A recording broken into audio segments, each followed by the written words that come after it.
Sheila? Hoy! Ba't sinisilip mo yung apartment ko? Sheila, ikaw talaga yung sadya ko eh.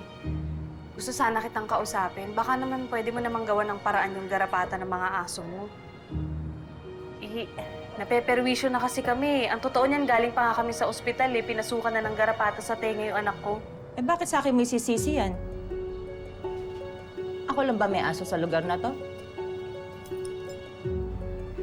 Sheila, alam naman ng lahat ng tao dito, ikaw lang naman yung may aso na may garapata. Ang tabi ng dila mo, no? No? Kakapikon.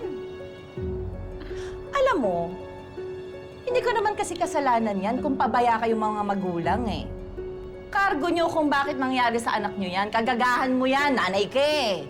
Teka lang, bakit ikaw pa yung nagagalit? Eh, ikaw nga dahilan kung bakit tayo pinipesi ng garapata dito. Ako?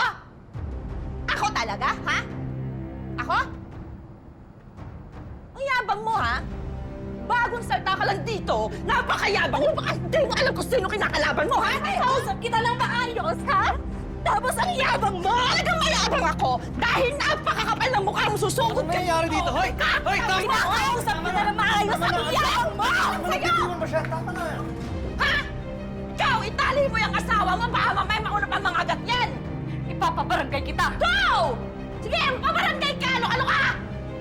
Kala mo, ha? Baka kala mo, di mo alam kung sino kapit ko dito, ha? Mga aso ko pa pag-diskitahan mo? Hoy kayo! Sige! Labas!